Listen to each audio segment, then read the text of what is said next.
입어가는 생활, 세 사람을 입어가는 생활이라는 제목으로 하나님 말씀을 상고하겠습니다. 25절부터 32절 앞에 보면 그런즉 그랬죠? 그런즉. 이 그런즉이라는 것은 앞에 내용을 이제 요약하면서 그런즉 이제 어떻게 해라 이 말입니다. 그 앞에 내용은 뭐냐면 17절부터 24절에 나오는 말씀입니다. 우리가 전에 하나님을 알기 전에는 옛사람, 여기 22절에 보면 너희는 유혹의 욕심을 따라 썩어져가는 구습을 따르는 옛사람, 그 옛사람으로 살았다는 것입니다. 에베소서 2장 1절에 보면 허물과 죄로 죽어있던 우리, 그때는 우리가 이 세상의 풍조를 따르고 공중의 권세 잡은 자를 따랐고 지금 불순종의 아들들 가운데 역사하는 영, 사단의 역사를 따라 우리가 살았다는 것입니다. 그리고 우리는 본질상 하나님의 은혜를 받기보다는 진노의 자녀였다고 에베소서 2장 말씀을 통해서 바울 사도는 우리에게 분명히 말해준 거예요. 그런데 긍휼에 풍성하신 하나님이 우리에게 긍휼을 베풀어 주시고 우리에게 은혜를 주셨다 그랬죠. 우리가 잘 아는 에베소서 2장 8절, 너희는 그 은혜에 의하여 믿음으로 말미암아 구원을 받았으니 이것이 너희에게서 난 것이 아니요 하나님의 선물이라 그랬죠.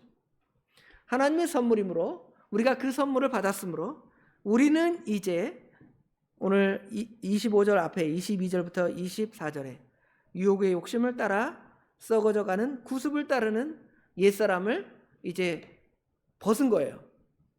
그렇죠? 벗는데 또 여기는 뭐라 그랬냐면 벗어버리고 그랬어요. 예수를 믿은 다음에는 다 벗었지만 또 벗는 생활을 하는 거예요. 왜 그러냐 하면 우리 안에는 여전히 육체의 부패성이 남아있어서 우리로 하여금 죄 가운데 살도록 우리를 유혹하고 미혹하기 때문에 우리는 날마다 그 옛사람을 벗는 것입니다. 그리고 이제 23절 24절에 보면 오직 너희의 심령이 새롭게 되어 하나님을 따라 의와 진리의 거룩함으로 지으심을 받은 새 사람을 입으라 그랬죠. 새 사람을 입으라 그랬는데 과연 새 사람을 입으라는 그 표현을 우리가 들으면서 새 사람을 입는 것이 구체적으로 무엇인가? 이거를 바울 사도가 여기 25절부터 나머지 사실 6장 마지막 절까지 여러 가지로 이야기하고 있는, 새 사람을 입어가는 생활이 이런 생활입니다. 이런 생활입니다. 이런 생활입니다. 쭉 우리에게 가르쳐 주는 거예요. 가르쳐 주는데 오늘 25절부터 32절에 있는 말씀 가운데 새 사람을 입어가는 생활 몇 가지를 우리가 같이 나누면서 상고해 보면서 우리의 삶이 과연 여전히 육체의 욕심을 따라 살아가는 삶이 아닌가? 과연 우리는 새 사람을 입고 새 사람을 따라 살아가는가? 점검하는 시간이 되기를 원하며 그렇게 살아가는 저희들이 되기를 다짐하는 시간이 되기를 원합니다. 첫 번째로 우리가 어떤 생활이 새 사람을 입어가는 생활인가를 보면 25절에 보면 그런즉 거짓을 버리고 각각 그 이웃과 더불어 참된 것을 말하라 그랬죠. 여기 보면 말과 관련된 말이 있습니다. 말하라. 말인데 어떤 말이냐면 거짓말을 버리고 참된 것을 말하라는 것입니다. 거짓말을 버리는 것은 뭐냐면 옛사람을 벗어버리는 것이겠고요. 참된 것을 말하라는 것은 새 사람을 입는 것입니다. 새 사람을 입어가는 생활 중에 가장 기본적인 포인트는 말입니다. 말이 달라져요. 예수 믿는 사람들은 말이 달라져야 됩니다. 말이 예수 믿기 전과 똑같다. 또는 예수 믿는 것보다, 예수 믿기 전보다 말하는 것이 더 거칠고 유익되지 못하고 사람에게 손해를 준다 할 때에는 과연 내가 중생한 사람인가 이걸 생각해 봐야 돼요. 중생한 사람이라면 말부터 바뀌는 것이 옳습니다. 여러분 사람을 평가할 때 볼 때는 이제 외모로 보겠죠. 키가 크다, 그렇죠? 얼굴이 잘생겼다, 날씬하다, 여러 기준이 있습니다. 그런데 그런 기준이 확 깨질 때가 있어요. 언제 확 깨지죠? 그 사람 말을 탁 들어볼 때. 정말 외모는 진짜 세련된 말을 할 사람 같은데 말을 탁 들어보니까 저 외모하고 그 사람이 전혀 매치가 안 되는 그런 사람들이 있습니다. 그렇죠? 그래서 사람을 평가할 때 처음에는 그냥 외모로 평가하다가 대화를 딱 해보면 벌써 알잖아요. 이 사람이 어떤 사람이. 말을 강하게 하는가, 아주 그냥 세게 말하는 사람들 있죠. 그렇죠? 말을 세게 하는가, 아니면 부드럽게 말하는가, 온유하게 말하는가. 또는 말할 때 무슨 일이나 사건들이 있으면 그것을 굉장히 부정적으로 보는 사람이 있어요. 부정적으로 말하는 사람. 그렇죠? 또 어떤 사람은 굉장히 상황이 좋지 않지만 이걸 긍정적으로 말하는 사람도 있습니다. 이런 것들을 통해서 사람이 어떤 사람인가를 볼 수가 있죠. 욕이나 거짓말이나 악한 것들을 말하는가, 아니면 선한 말, 참된 말, 은혜의 말, 온유의 말, 겸손의 말, 이런 말들이 그 안에서 나오는가를 보는 거죠. 그러면 내가 새 사람을 입어가고 있구나. 내가 예수 믿었어도 여전히 그 악한 말들이 나오고 거짓말이 나오고 부정적인 말이 나오고 그러면 내가 아직도 육체의 부패성을 따라서 옛사람으로 살아가는구나 그러는 거예요. 그러면서 그 말을 고치려고 힘써야 돼요. 그런데 그게 쉽게 잘 안 되잖아요. 쉽게 안 되니까 우리 하나님께 기도하고 우리 성령님의 도우심을 구하는 거예요. 내 능력으로 안 되면 우리 하나님의 능력으로 되는 것입니다. 하나님의 능력으로 그런 것들을 변하게 하는 것입니다. 그래서 이런 말을 하라는 것이지요. 거짓을 버리고 참된 것을 말하라 그랬죠. 여기 29절에는 무릇 더러운 말은 너희 입 밖에도 내지 말며, 더러운 말 버리라는 것이죠. 오직 덕을 세우는 데 소용하는 대로 선한 말을 하여 듣는 자에게 은혜를 끼치게 하라는 거예요. 어떤 사람의 말을 들으면 은혜를 받잖아요. 어떤 사람의 말을 들으면 아주 낙심하고 더 그냥 상황이 악화되는 거예요. 그러면 여러분이 그런 사람이 돼야 된다는 것이죠. 여러분이 선한 말을 해서 듣는 사람에게 은혜를 끼치는 말. 여러분 그런 말 들으면 좋잖아요. 누가 아무개 권사님이 와서 여러분에게 위로해주고 선한 말을 해주고 잘 될 거라고. 그런데 이제 극단의 상황을 얘기하는 거. 안 돼갖고 당신은 망할 것입니다. 죽을 것입니다. 이게 아니라 그래도 그 상황이 그러한다 할지라도 하나님께서 은혜를 주셔서 회복하게 하실 것입니다. 하나님의 도움을 구하세요. 그러면 하나님께서 반드시 은혜를 주실 것입니다. 그렇게 말하는 거예요. 여기 31절에도 너희 모든 악독과 노함과 분냄과 떠드는 것, 비방하는 것, 이런 것들을 버리라는 것이죠. 이런 것들이 첫 번째로 새 사람을 입어가는 그 변화 포인트에 있는 거예요. 여러분의 말은 어떻습니까? 어떤 쪽의 말입니까? 옛사람의 말씀을 하십니까? 아니면 새 사람을 입어서 새 사람의 말씀을 하십니까? 이거를 고쳐나가는 것이 지금 첫 번째로 우리가 새 사람을 입는 것입니다. 두 번째로는 여기 26절에 보면 분을 내어도 죄를 짓지 말고 해가 지도록 분을 품지 말라. 두 번째로 말한 것이 분이에요. 분. 근데 물론 이 분이 말로 표현될 때가 많은데 분을 내지 말라는 것입니다. 분을 내는 것은 여러분의 그 머리에 뜨거운 것을 두는 것입니다. 여러분 화날 때 머리가 뭐 받는다 그래요? 열받는다 그러죠. 열받아 죽겠네. 그렇죠? 열불이 난다. 그리고 얼굴이 화끈화끈해지는 겁니다. 왜 오늘 무슨 말씀을 전할까 하다가 요새 날씨가 굉장히 덥더라고요. 더운데 너무 뜨거워요. 이 얼굴이, 우리 마음에 이 분노가 쌓이면 열불이 날 텐데 이 생각이 나서 이 본문을 정했는데요. 열불이 나고 얼굴이 화끈거리고 이런 것들은 다 화를 표현한다. 그런데 화를 계속 내는 것은 여러분 이 더운 날씨가 2달 계속되는 거예요. 생각해 보세요. 얼마나 힘듭니까? 다행히 내일 비가 온다고 하기도 하고 또 장마철이 오면 조금 식어지기도 하니까 우리가 이 여름을 버텨나는 거 아닙니까? 여러분의 머리를, 여러분의 마음을 뜨거운 것으로 계속 채워서 죽을 때까지 채워보세요. 다 여러분의 심령이 다 타버리고 없어질 것입니다. 분노는 그와 같은 것입니다. 저도 우리 자녀들에게 버럭버럭 성을 낼 때가 있어요. 그런데 이 성을 내봤자 유익도 없어요. 제가 그렇게 버럭버럭 성을 낸다 그래서 아이들이 고치는 게 아니잖아요. 그냥 내가 화가 나니까 그냥 화풀이 정도 수준이지, 이거를 해서 아이들이 고쳐지고 선하게 된다면 얼마나 유익하겠습니까? 그러나 별로 유익도 되지 않아요. 오히려 그 분을 내는 것은 뭐냐면 여기 27절에 보면 마귀에게 틈을 주는 것입니다. 왜 마귀에게 틈을 주는 걸까요? 여러분, 분을 처음에 낸다고 생각해 보세요. 분을 처음 낼 때는 의분으로 낼 때가 있습니다. 말씀을 기준으로 하든지 세상의 어떤 도덕 윤리를 기준으로 하든지 그 기준을 따라서 우리 아이들에게 뭐라고 탁 말을 했어요. 그렇죠?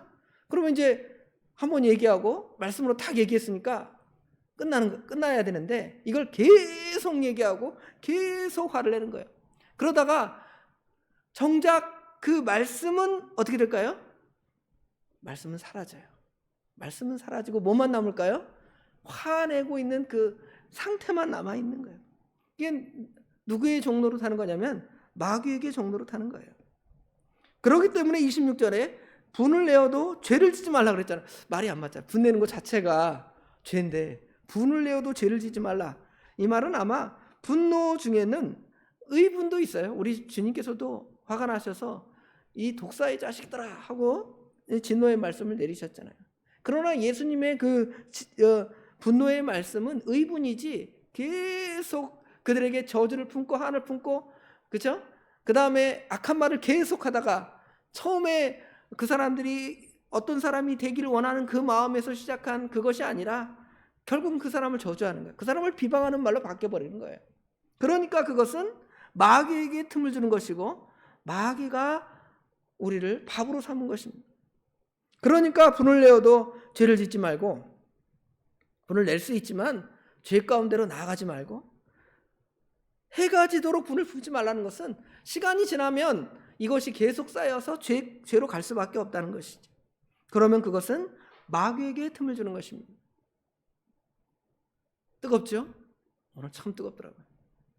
좀 식었으면 좋겠는데 여러분도 좀 식혀야 돼요. 분노할 때가 많으면 확 말씀으로 식혀야 됩니다. 열정이 좋은데 열정 가지고만 살 수 없잖아요. 또 냉정함이 필요합니다. 열정과 냉정 사이라고 그러는데 뭔가를 막 열심으로 하기도 하지만 열심으로 하다가 뭔가를 잘못 판단할 수 있고 잘못된 길로 갈 수도 있잖아요. 그럴 때 그 자리에 서서 냉정하게 판단하는 거예요. 아, 이건 아닌 것 같다. 이게 필요한데 사람들은 어떤 것만 해요? 둘 중에 하나만 해요. 열정을 가지고 그냥 으쌰으쌰만 하다가 그릇된 길로 갈 수가 있고요. 반대로 냉정하게 판단하고 비판하고 안 하는 거야. 일 안 하는 거야. 누구 일 판단만 하지, 정죄만 하지. 얘는 이것도 못해, 쟤는 저것도 못해, 나는 이것도 못해. 그러다가 아무 일도 못하는 거예요. 우리는 이 두 가지가 같이 결합돼서 하나님의 선한 일을 감당해야 돼요. 불을 내어서 마귀에게 주지 말고 지금 해가 지도록 불을 품지 말라고 바울 사도는 우리에게 경고하고 있는 것이죠. 그 다음에 이제 세 번째로 돌아볼 것은 여기 28절에 보면 도둑질하는 자는 다시 도둑질하지 말고 돌이켜 가난한 자에게 구제할 수 있도록 자기 손으로 수고하여 선한 일을 하라. 여기는 이제 아까 말한 대로 말 또는 이제 어떤 마음, 분노 이 안에 있는 거지만 이제는 행동으로 나타나는 것이죠. 행동이 바뀌어지라는 것입니다. 도둑질하는 자는 도둑질하지 말라는 거예요. 오히려 도둑질하지 말고 자기 있는 것으로 가난한 사람을 구제할 수 있는 선한 일로 가는 거예요. 말과 일, 그렇죠? 말이 이제 일로 가는 거예요. 그런데 그 말과 일 앞에 뭐가 있냐면 마음이 있죠. 근데 그 마음에 분노의 마음이 있잖아요. 마음부터 선한 마음을 먹고 그리스도의 마음을 따라서 선하게 하면 뭐가 새롭게 나와요? 말이 새롭게 나오죠. 말이 새롭게 나오면 행동이 이렇게 변화할 수 있게 되는 것입니다. 이것이 바로 우리가 새 사람을 입어가는 생활이 되는 거예요. 예수 믿어서 중생에서 자연스럽게 이것이 자동으로 된다면 바울 사도가 여기다가 이 말씀하지 않았을 거예요. 예수 믿었으면 다 죄가 다 떠나고 다 거룩하게 되고 하나님의 자녀로서 그냥 은혜의 삶을 살면 되겠는데 바울 사도가 그런데 말하는 거예요. 이렇게 하라. 이건 뭐냐면 이렇게 하지 못하니까. 이렇게 살아가지 못하니까.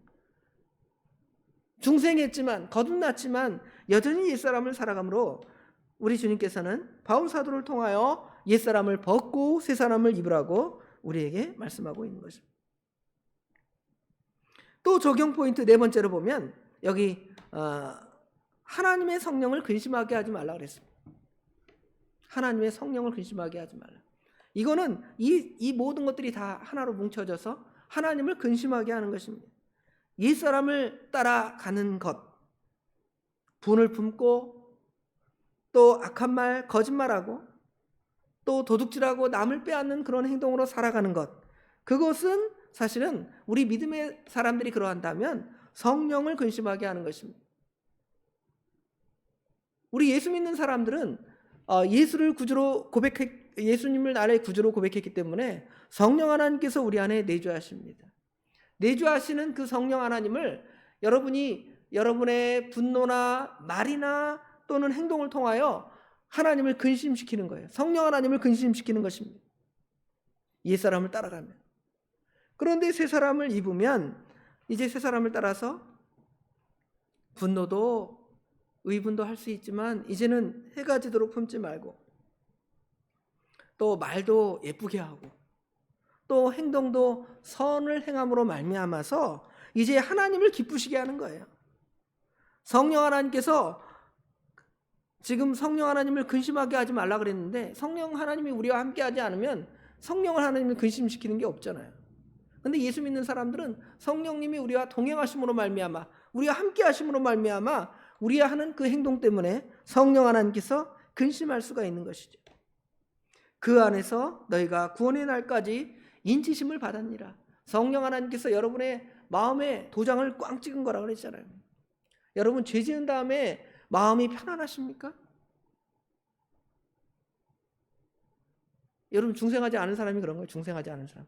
중생한 사람은 우리가 죄도 짓고 잘못도 할 수 있습니다. 그런데 그 잘못을 한 다음에 마음이 어때요? 불편한 거예요. 내가 하나님 말씀대로 살아가는데 그러지 못하는구나. 기도하라 그랬는데 기도 못했으니까 마음이 불편한 거예요. 말 이쁘게 하라 그랬는데 말 악하게 했으니까 불편한 거예요. 주일을 거룩히 지키라 그랬는데 주일날 마음대로 막 내 마음대로 쓰는 거예요. 그러면 내가 주일날 돈도 벌고 내 마음대로 썼으니 마음이 기쁘다. 이거는 예수 믿는 사람이 아니에요. 그 중생한 사람이 아니에요. 중생한 사람은 혹시 육체가 연약해서 그런 일을 할 수도 있지만 마음이 불편한 거죠. 왜 마음이 불편할까요? 성령을 근심하게 했기 때문에 마음이 불편한 거예요. 성령이 우리 안에 계시니까 성령 하나님께서 야, 너 그렇게 하나님 말씀 안 지키는데 마음이 떳떳하냐? 이렇게 하나님이 물어보시는 거예요. 그러면 우리 마음이 불편하죠. 우리 마음이 불편한 것은 성령님이 불편하시니까 여러분의 전에 계신 성령께서 여러분의 마음을 이제 깨우쳐 주시는 거예요. 깨우쳐 주시는.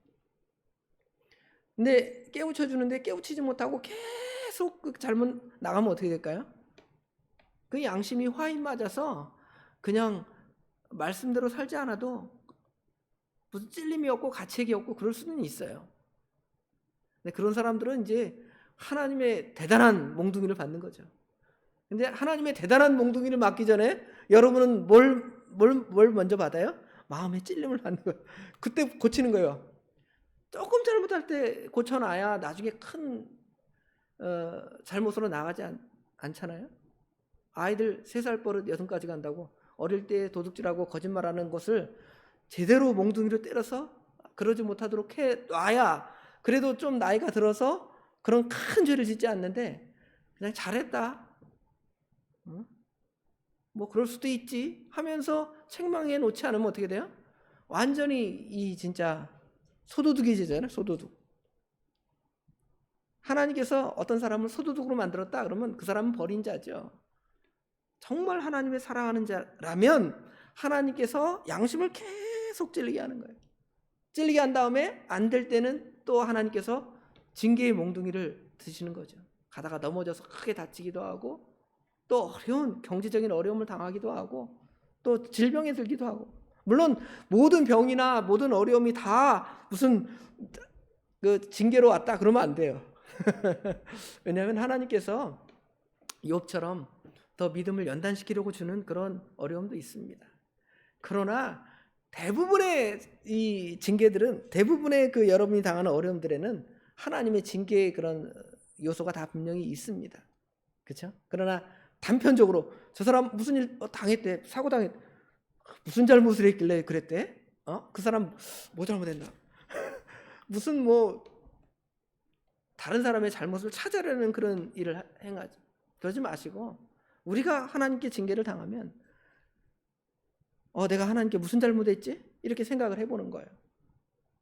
그래도 생각이 안 나요? 그러면 둘 중에 하나예요. 양심이 화염 맞아가지고 말씀이 생각이 안 나는 사람. 둘째는 진짜 하나님께서 나에게 이 시험을 주셔서 이겨서 나에게 얼마나 큰 복을 주려고 이런 어려움을 주셨는가 하고 하나님을 더 붙잡고 기도하는 사람은 하나님의 은혜를 받는 거예요. 그렇죠? 그래서 우리 중생 거듭난 사람은 새 사람을 입어가야 되는데요. 거듭난 사람은 바로 성령을 근심하지 않게 하는 것입니다. 그래서 결론적으로 어떤 삶을 살아가냐면 32절에 서로 친절하게 하며, 친절해야 돼요. 또 불쌍히 여기고 또 용서하고. 얼마나 좋은 말씀. 우리가 이 말씀을 읽어보면 이대로 살아가면 은혜를 받지 않을 사람이 하나도 없는데, 말은 참 좋다 그러잖아요. 우리 예수 믿는 사람들이 이대로 안 살아가면서 이렇게 사십시오 할 때는. 그렇죠? 그런데 실제로 이렇게 가라고 하시는 거지, 말 좋게 다른 사람 앞에 목사는 말 잘하는 사람, 또 예수 믿는 사람 말 잘하는 사람 그러려고 하나님이 이 말씀을 주신 게 아니에요. 그러지 못하니까 그렇게 살아가도록 우리에게 권면하는 것입니다. 우리의 삶이 과연 이 말씀을 따라 지난 한 주의 삶을 돌아보면서 이 새 사람을 입어가는 삶을 살았는가, 아니면 여전히 구습을 따르는 옛사람을 따라 살아가면서 다른 사람을 아프게 하고 자신도 또 누구를 근심케 하는 거예요? 우리 성령 하나님을 근심케 하지는 않았는지를 찾아 회개하고 하나님이 기뻐하시는 뜻을 찾아 살아가는 저와 우리 도봉의 모든 식구들이 되기를 주님의 이름으로 축원합니다. 기도하겠습니다. 아버지 하나님 감사합니다. 오늘 또 저희들을 기도의 자리로 불러서 기도하게 하시고, 또 말씀의 자리로 불러서 말씀을 듣게 하시고, 찬양의 자리로 불러서 하나님께 영광 돌릴 수 있도록 은혜를 주신 아버지 하나님 감사합니다. 특별히 말씀을 통하여 새 사람을 입으라고 말씀하시며 입어가라고 하셨는데, 저희들 삶을 돌아보면 여전히 분을 내고 또 악한 말을 하고 또 악한 행동을 해서 다른 사람을 상처 입히고 성령을 근심케 하며 하나님 앞에 기쁘게 살아가지 못했던, 하나님을 기쁘시게 하지 못했던 삶을 이 말씀을 통해 발견합니다. 아버지 하나님 용서해 주셨고, 이제는 그것들을 다 벗어버리게 하시고, 이제는 착한 마음, 선한 마음으로 정말 좋은 말, 좋은 행동을 통하여 우리 하나님을 기쁘시게 하며 모든 사람을 기쁘게 하는 기쁨의 사람들이 될 수 있도록 우리 하나님 도와주시옵소서. 이 시간 또 여러 제목을 가지고 우리 하나님께 기도합니다. 우리 하나님께서 미처 우리가 생각나지 아니하는 기도 제목들까지도 생각나게 하시고, 나 자신을 위한 기도 제목도 있지만 교회와 이 나라와 또 우리 연약한 성도들을 위하여 기도할 때 우리 하나님께서 친히 그 기도에 함께해 주시고, 아버지 하나님 모두가 이 기도를 통하여 하나님의 응답을 받는 귀한 기도의 시간이 될 수 있도록 우리 하나님 도와주시옵소서. 모든 것 주님께 맡깁니다. 우리 주님께서 함께하실 줄 믿사옵고 예수님의 이름으로 간절히 기도드리옵나이다. 아멘.